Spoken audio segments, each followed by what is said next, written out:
Assalamualaikum warahmatullahi wabarakatuh. Nama saya Widya Novika dari kelas IE 20C4, jurusan Teknik Industri, Fakultas Teknik Universitas Pelita Bangsa. Pada kesempatan kali ini saya akan mempresentasikan jawaban dari soal pertanyaan UTS dari dosen Bapak Agus Warno. Untuk nomor 1, pertanyaannya adalah bagaimana konsep otomasi industri?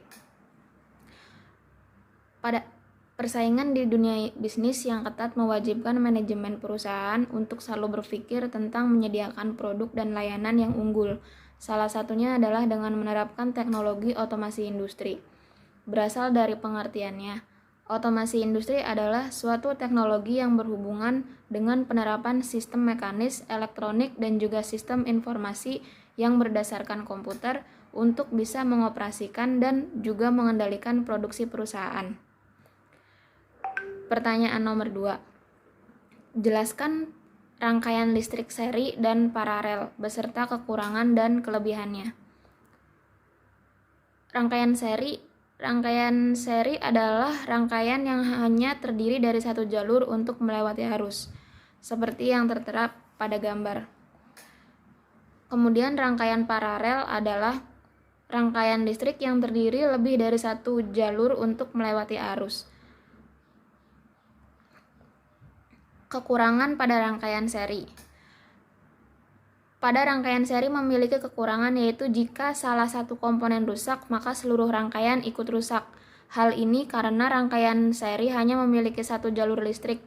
Jika terdapat gangguan, maka listrik tidak dapat mengalir lagi. Kemudian kerusakan pada rangkaian seri sulit terdeteksi karena kita harus mengecek satu persatu komponen yang masih rusak dan mana yang masih berfungsi. Rangkaian paralel. Kekurangan pada rangkaian paralel lebih mahal karena membutuhkan lebih banyak kabel konduktor untuk membuat jalur listrik. Kemudian kelebihan pada rangkaian seri. Pertama, pada rangkaian seri. Kelebihan pada rangkaian seri yaitu murah part karena tidak membutuhkan banyak komponen, menghemat listrik karena semua menggunakan sumber yang sama. Apabila sumber tenaga listrik yang dirangkai secara seri, maka tegangan total yang dihasilkan oleh masing-masing sumber tenaga listrik tersebut merupakan hasil penjumlahan dari masing-masing tegangan pada sumber tenaga listrik. Misalnya, 2 buah baterai dengan tegangan 12 volt dan arus 30 ampere disusun secara seri, maka tegangan total rangkaian baterai tersebut adalah 24 volt, sedangkan arus total yang dikeluarkan rangkaian baterai tersebut tetap sama, yaitu 30 ampere. Kemudian kelebihan pada rangkaian paralel. Kelebihan pada rangkaian paralel yaitu masing-masing rangkaian bisa dihubungkan dan diputuskan tanpa mempengaruhi yang lain. Selain itu, arus yang dihasilkan lebih besar karena tidak berbagi beban listrik yang lain, contoh pada saklar listrik dan lampu di rumah. Kemudian pertanyaan nomor 3. Pada tiap bulan kita melakukan pembayaran listrik. Bagaimana kita menghitung berapa rupiah atas penggunaan listrik tersebut? Sertakan rumus dan contohnya. Cara menghitung biaya listrik yang pertama adalah mengetahui terlebih dahulu golongan tarif listrik di rumah Anda. Seperti yang Anda ketahui, di Indonesia terdapat beberapa jenis golongan tarif listrik berdasarkan batas daya. Di antaranya adalah 900 volt ampere, 1300 volt ampere, 2200 volt ampere, 3300 volt ampere, 4400 volt ampere, 5500 volt ampere, dan 6600 volt ampere ke atas. Batas daya yang berbeda juga akan mempengaruhi pada golongan tarif dasar listrik yang berbeda. Misalnya saja untuk listrik 900 volt ampere, tarif dasar listrik yang harus Anda bayarkan adalah 1.352 per kWh. Untuk Anda yang menggunakan golongan 1.300 volt ampere sampai 5.600 volt ampere ke atas, maka tarif dasar listrik yang harus dibayarkan adalah 1.467.028 rupiah per kWh. Dengan mengetahui golongan tarif listrik Anda nantinya akan memudahkan dalam melakukan perhitungan biaya listrik bulanan. Cara menghitung biaya listrik yang kedua adalah dengan mengecek dan mencatat semua peralatan di rumah yang membutuhkan listrik. Sebagai contoh, di rumah menggunakan berbagai peralatan, contohnya 3 buah lampu daya listrik masing-masing 25 watt, 2 unit kipas angin daya listrik masing-masing 50 watt, 1 dispenser daya listrik 150 watt, 1 unit kulkas daya listrik 350 watt. Melakukan estimasi penggunaan peralatan listrik setiap harinya. 3 buah lampu daya listrik masing-masing 25 watt, menyala selama 10 jam dalam per hari. Maka estimasi penggunaan daya totalnya adalah 3 kali 25 dikali 10 sama dengan 750 watt.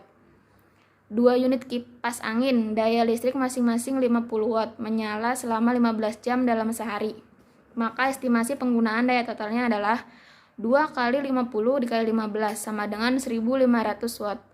1 unit dispenser daya listrik 150 watt, menyala selama 24 jam dalam sehari. Maka estimasi penggunaan daya totalnya adalah 1 dikali 150 dikali 24 sama dengan 3600 watt. 1 unit kulkas daya listrik 350 watt, menyala 24 jam dalam sehari. Maka estimasi penggunaan daya totalnya adalah 1 dikali 350 dikali 24 sama dengan 8400 watt. Langkah selanjutnya untuk menghitung biaya listrik di rumah Anda adalah dengan cara menjumlahkan semua estimasi penggunaan peralatan listrik di rumah Anda berdasarkan data di atas. Maka jumlah penggunaan daya listrik dalam satu hari di rumah Anda adalah 750 ditambah 1500 ditambah 3500 ditambah 8400 sama dengan 14.250 watt. Untuk menghitung biaya listrik, Anda perlu merubah satuan watt menjadi kilowatt per hour atau kWh. Caranya adalah dengan membagi jumlah penggunaan daya dengan 1000 atau 14.250 dibagi 1000 sama dengan 14,25 kWh. Angka inilah yang kemudian bisa Anda gunakan untuk menghitung perkiraan biaya listrik harian di rumah Anda dengan cara mengkalikannya dengan tarif dasar listrik sesuai golongan yang Anda pakai di rumah.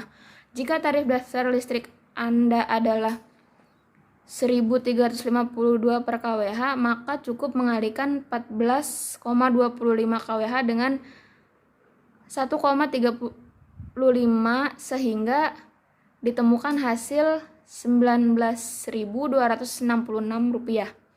Untuk menghitung perkiraan biaya listrik dalam sebulan, maka tinggal mengalikan dengan 30, yaitu 19.266 dikali 30 sama dengan Rp577.098. Kemudian nomor 4. Apa yang dimaksud dengan energi bisa diperbaharui ataukah tidak bisa diperbaharui? Berikan penjelasan dan uraiannya. Yang pertama, sumber energi yang bisa diperbaharui. Sumber energi yang terbarukan adalah sumber energi yang bisa didaur ulang dan dapat diperbaharui serta terdapat dalam jumlah banyak. Saat ini telah digunakan adalah energi dari biogas, air, angin, dan sinar matahari. Kemudian sumber energi tidak bisa diperbaharui. Yang dimaksud dengan sumber energi tidak bisa diperbaharui adalah sumber energi yang dapat habis dan tak bisa didaur ulang. Sumber energi ini membutuhkan waktu yang sangat lama untuk bisa tercipta kembali. Contohnya minyak bumi, batu bara, gas bumi, dan nuklir. Pertanyaan nomor 5. Jelaskan mengenai transformator, cara kerja, fungsi, kegunaan, dan kenapa alat listrik memerlukan transformator. Transformator bekerja didasarkan pada prinsip sederhana, induksi timbal balik antara belitan primer dan sekunder, yang juga dikenal sebagai kumparan. Kumparan ini membantu mengubah energi dari satu rangkaian ke rangkaian lainnya. Fungsi transformator berdasarkan prinsip induksi elektromagnetik, transformator berfungsi sebagai tegangan memasukkan bolak-balik yang membentangi primer, menimbulkan flux magnet yang idealnya semua tersambung dengan lilitan sekunder. Kegunaan transformator atau yang lebih dikenal sebagai trafo adalah alat statis yang berguna mengubah daya listrik dari satu sirkuit ke sirkuit yang lain tanpa ada bagian yang bergerak. Transformator adalah alat yang bekerja dengan menambah atau mengurangi tegangan berdasarkan kebutuhan mesin. Kenapa alat-alat listrik memerlukan transformator? Karena transformator adalah alat yang biasanya digunakan untuk menambah atau menurunkan level tegangan antar rangkaian. Transformator adalah perangkat tambahan pada peralatan listrik terutama yang membutuhkan perubahan atau penyesuaian besaran tegangan bolak-balik. Dalam kelistrikan, transformator adalah alat yang sangat penting untuk mengendalikan tegangan. Pertanyaan nomor 6. Jelaskan konsep dari sistem proteksi dalam otomasi industri. Sistem proteksi adalah pengaman listrik pada sistem tenaga listrik yang terpasang pada sistem distribusi tenaga listrik, trafo tenaga, transmisi tenaga listrik, dan generator listrik yang dipergunakan untuk mengamankan sistem tenaga listrik dari gangguan listrik atau beban lebih, dengan cara memisahkan bagian sistem tenaga listrik yang terganggu, sehingga sistem kelistrikan yang tidak terganggu dapat terus bekerja atau mengalirkan arus ke beban atau konsumen. Jadi, pada hakikatnya, pengaman pada sistem tenaga listrik yaitu mengamankan seluruh sistem tenaga listrik supaya kehandalan tetap terjaga. Adapun macam-macam gangguan yang terjadi pada sistem tenaga listrik seperti gangguan beban lebih, gangguan hubung singkat, gangguan tegangan lebih, gangguan ketidakstabilan. Pertanyaan nomor 6. Pertanyaan nomor 7. Jelaskan bagaimana cara membaca nilai gelang pada resistor 6 warna dan berikan contohnya. Cara membacanya sama dengan resistor 5 warna. Hanya pada resistor 6 warna ada penambahan koefisien suhu pada pita ke-6. Bisa diperhatikan gambar di bawah ini.